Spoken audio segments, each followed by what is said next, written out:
Dr. Royal J. and Mrs. Margaret Montgomery, founders of Mayflower Home, would view with wonder the vitality of our Mayflower community as it exists today.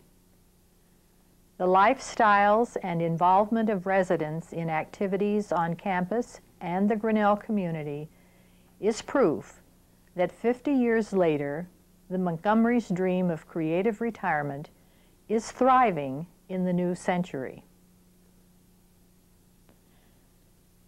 The rich history of the Mayflower has been passed down in a variety of ways, person to person, personal memoirs, through issues of the log, and with celebrations of milestones in our history.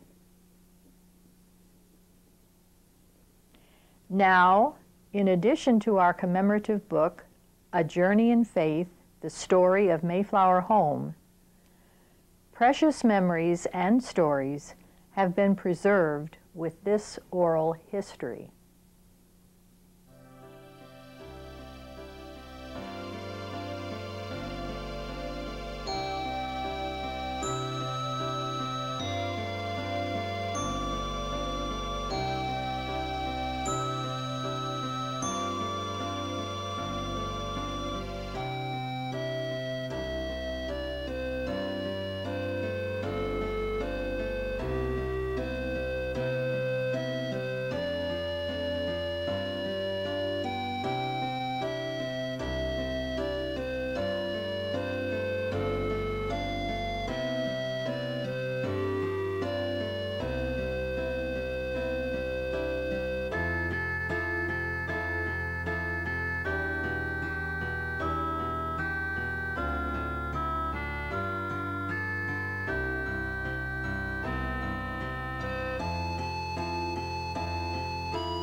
I'm Betty Kersey, coordinator of the conversations that we will record with our residents, staff, and friends of Mayflower Home. After all, it is the stories of the people who were there that lend authenticity and give life to an historical record or event. The real intent of taping this oral history of Mayflower Home is to capture as much of the past 50 years as possible by collecting and preserving memories that would have been lost had we not initiated this project. We are fortunate to have with us Harris Stafford, the second executive director of Mayflower Home, and we will begin the story about the story with this conversation.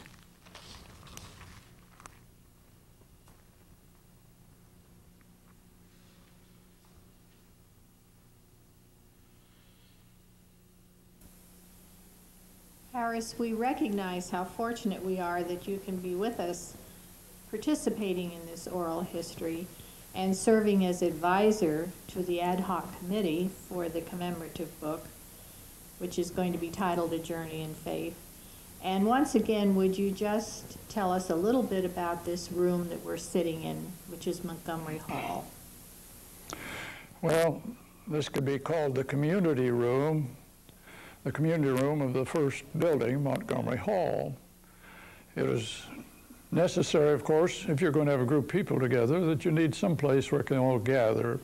This served with the little kitchen as a special dining room for special occasions, in which Mrs. Montgomery, Margaret, was the one that provided the meals and supervised what went on.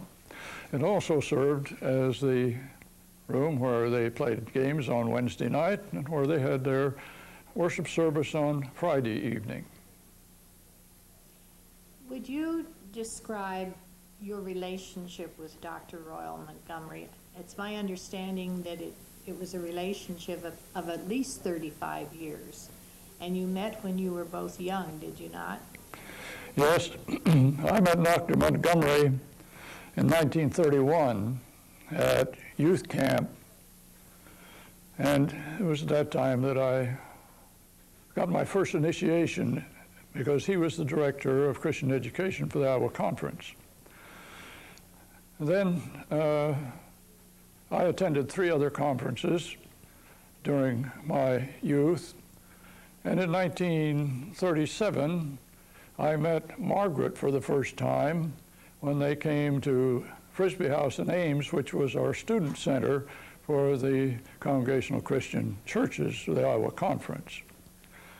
And then during my years between that and the time that I came to Mayflower Home, I was a member of the conference board of directors.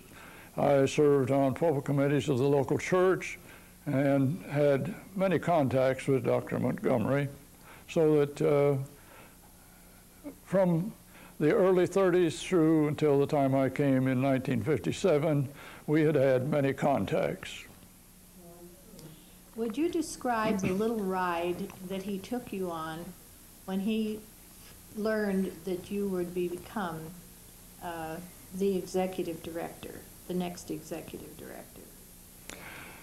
Well, I had been contacted to find out if I'd be interested in becoming the executive director to relieve Monty of the responsibility, and had come down to visit with him and also, of course, to look around to see about housing in Grinnell.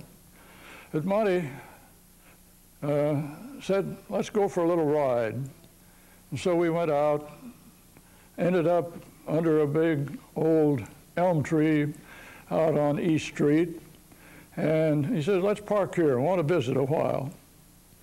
And so he began to ask me questions, find out what my attitudes were, and try to determine whether he thought I would be one that could carry on the work of which he and Margaret had started. So it was just one of those cute little things that he had a way of doing. That's a very nice way to welcome a new executive director, isn't it? A very casual way. That's right. Would you tell us a little bit about Margaret Montgomery?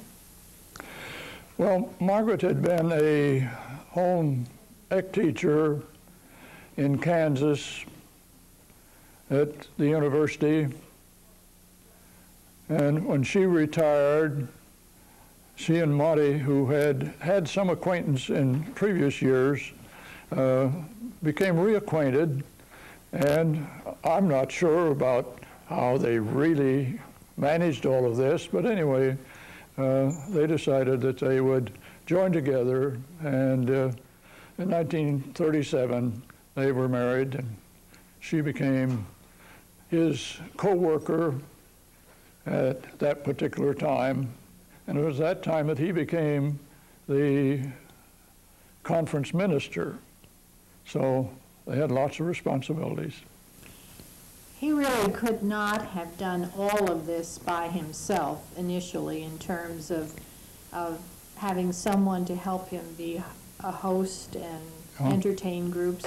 Did she fill that role very nicely? Oh, she was a very personable lady.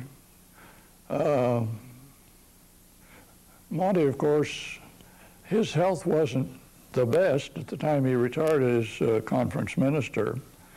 And Margaret was the one that did all the typing. She did a lot of research. They traveled together investigating retirement facilities in various states and various areas.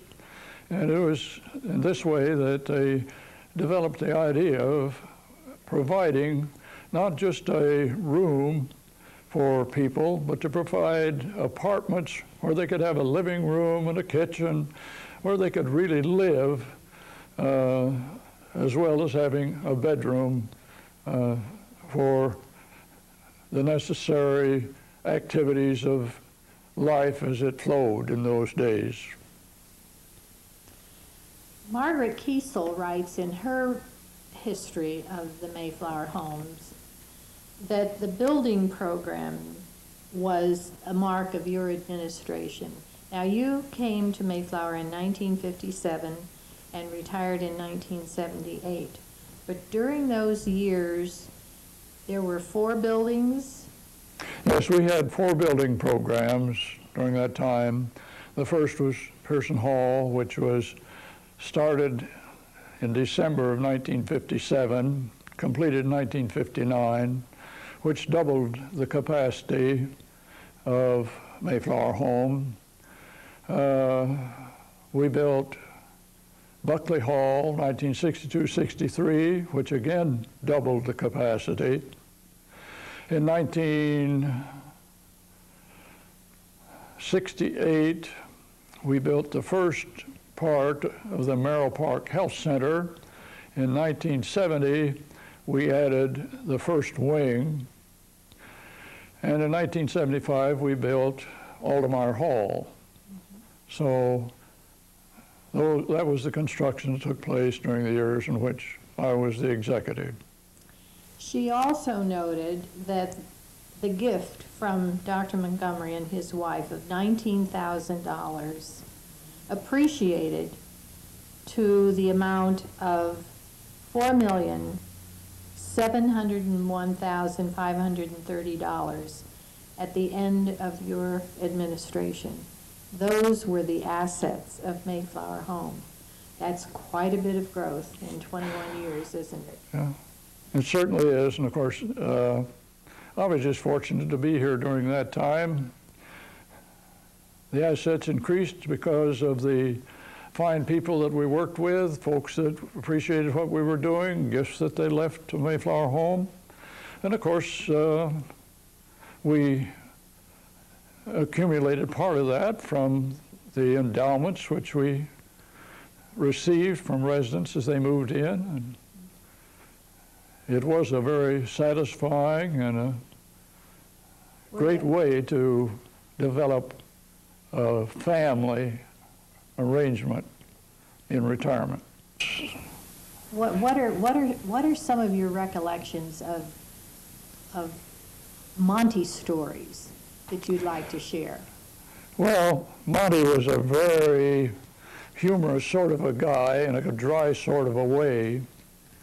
And whenever he was in charge of a meeting, he had stories to tell.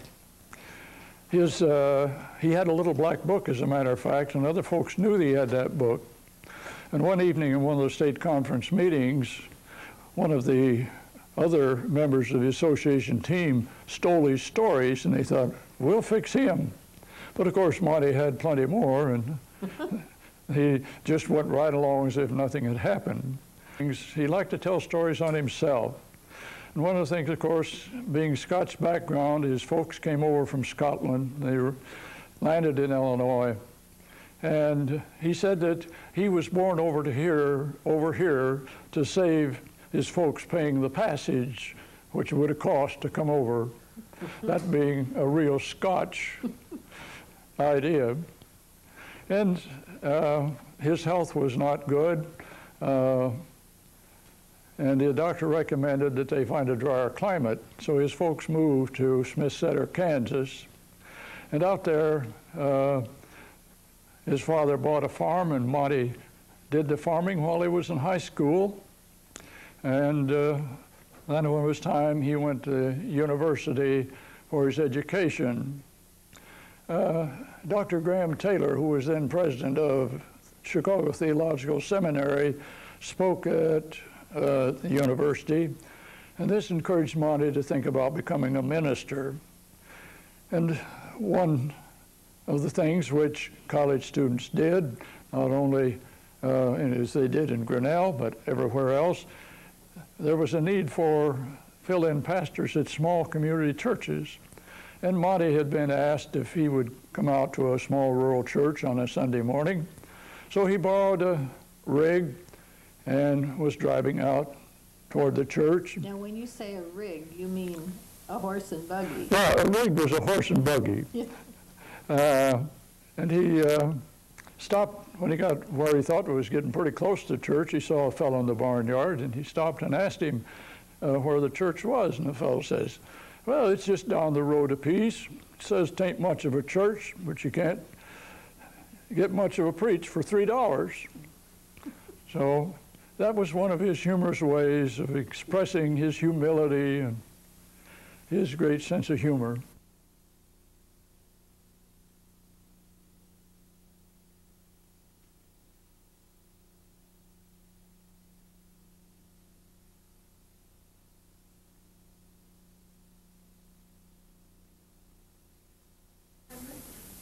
Good evening. This is an historical moment at the Mayflower. Tonight, we are going to begin an oral history of the Mayflower. We are going to have the stories of the members of our community. I'd like to read a quote from Biography magazine. Every life has a story, and as we live our lives, there's a tremendous connection to those who have endured, survived, inspired, and that makes them remarkable. And thank you, all of you remarkable people, for coming this evening to share in what will be the beginning of something really good for Mayflower, the beginning of a continuing oral history. Tonight we're going to be filming some Mayflower treasures. Norman Goodbrod, his story and his music, Alex Moffett, our poet laureate, and he's going to read the poem that he has written for the commemorative book.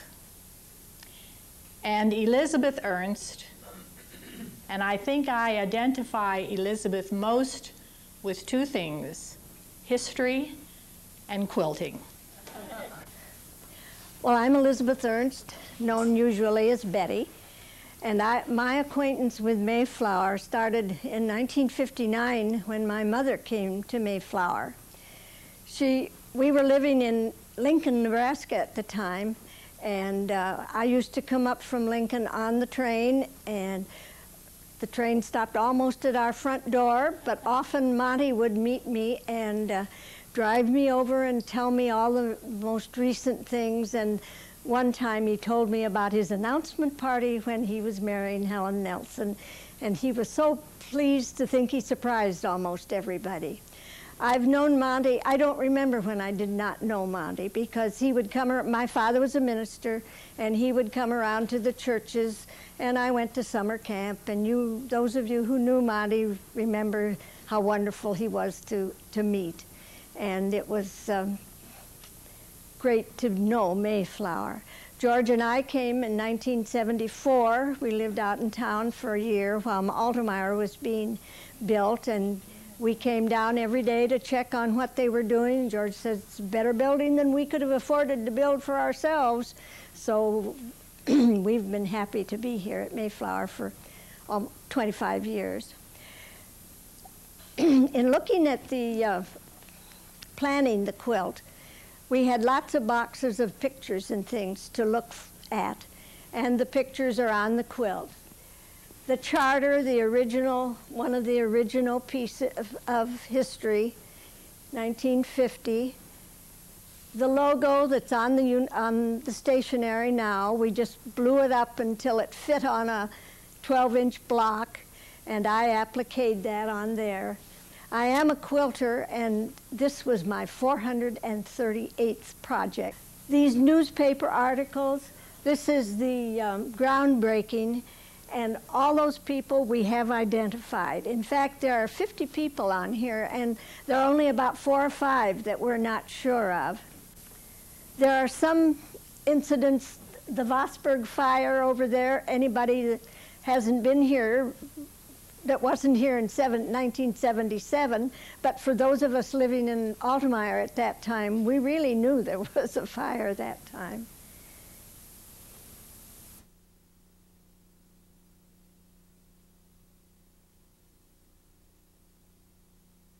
Oh, the quilts that are over in Carmen Center, there are 5 over there, for the 4 Seasons, and then the one of the big cube block that's over there. And this will hang over there eventually, and there will be a little book maybe, or some kind of a pamphlet that will identify all the different pictures so that you can see what they are.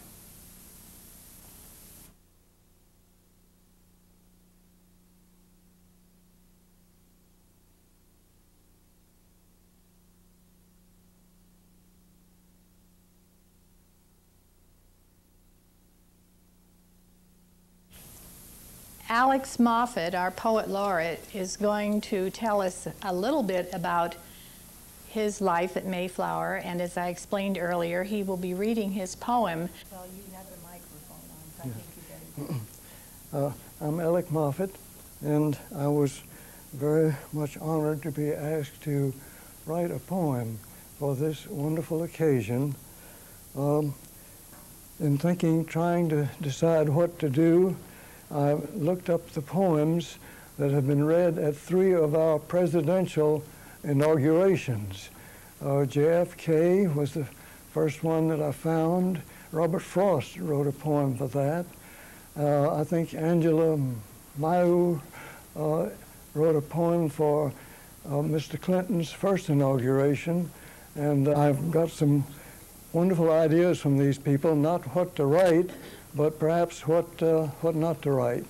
So my wife, Virginia, and I came here in 1990. We've had a wonderful time here. This is the 2nd retirement home we've been in. I won't tell you the first one, but this one we like a great deal better than we did the first one. We immediately found friends when we came here. Perhaps you know the tunnel that goes from one building to another here. And when Virginia and I used to walk through that tunnel, sometimes we'd come up on Norman over in Kiesel Hall practicing. You know, he'd sit down and practice his scales over and over again. But when he looked up over the top of the piano and saw us coming, he'd start playing "Nothing Can Be Finer Than to Be in Carolina in the Morning." The poem is called "Looking Ahead." Mayflower home, 50 years old in this century, now nearly flown, we are proud to call our home. And now we are ready with hope and open hearts, not only to welcome another eventful century, but a whole new millennium. Looking ahead, we greet all those who will in time be coming to join us, bringing with them all their battered scars and no illusions of any second spring. May they, as we did, find a serene autumn, friends for the making, their cares, their needs caringly met, and avenues hitherto closed, theirs for exploring. Oh, that was wonderful. Thank you so much.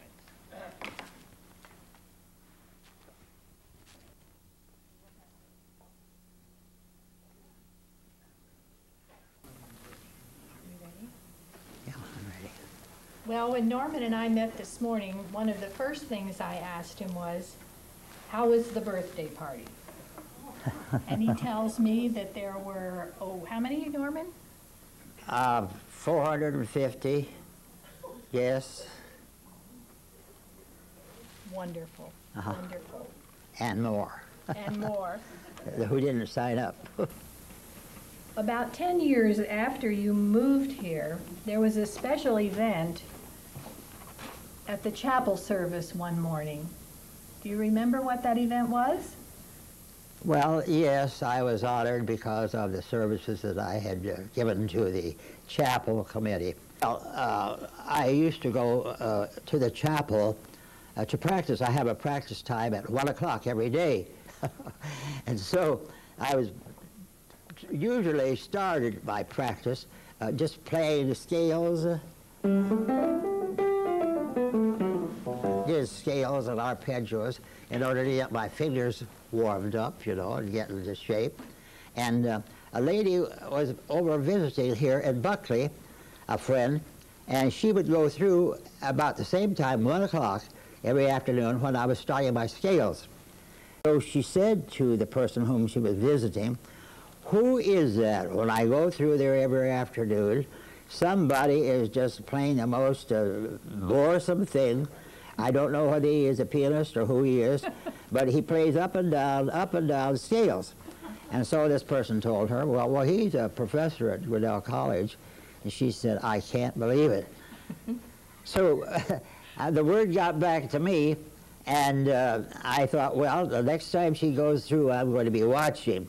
So when she did come through, I started in on the chords of the wonderful Tchaikovsky concerto in D flat, like this.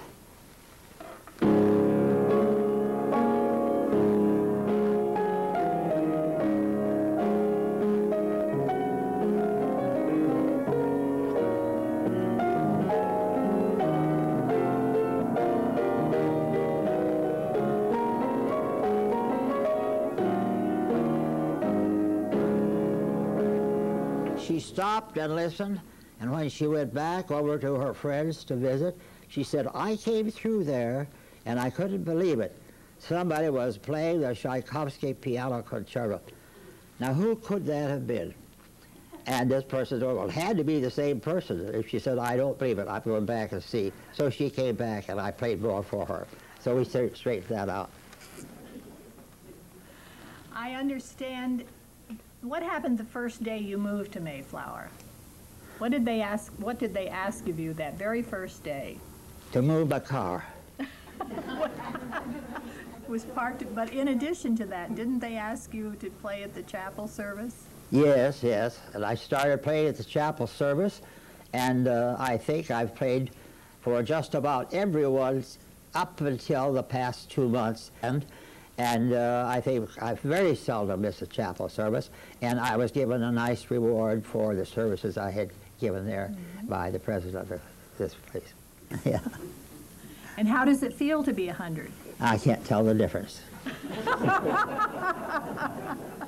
Would you like to play something for us? Yes, I would. Once in a while I play a kind of a slow type of piece that has some good chords in it. People seem to like it and always remark about it. So I'm going to play that. It's a slow, kind of a barcarolle movement, of a slow movement. I'm going to play that. Thank you.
Okay.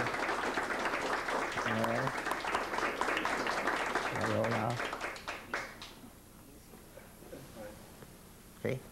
May I request a special? Pardon? Have Norman dust the keys. Oh, you want me to do that?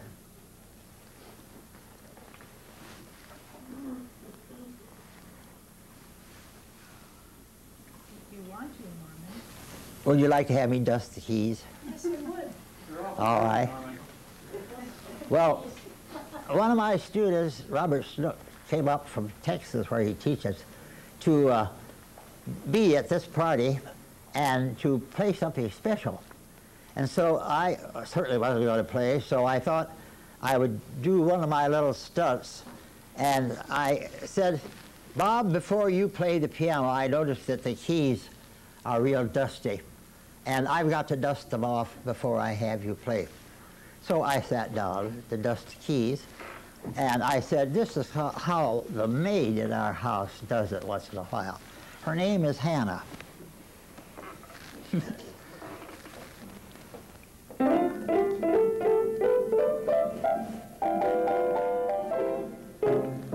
maid Hannah plays the piano in a funny kind of way. When she shakes a nifty dust rag on our baby Gran's Steinway, as a maid she's terrible. Oh, he would wash the dishes. She would be unbearable, but I will count the high. She can tune the harmonies and coast the grand stairs. She fills her house with melody that drive away all cares. She can tickle tunes all day long, never hit the note as it wrong. She sharps the T's and E's, D's and flats for B's and D's. She can charm the sweet and arbor bees with perfect ease. Every time she makes up her mind. Now let's see if we got something to do, sir. Well, here.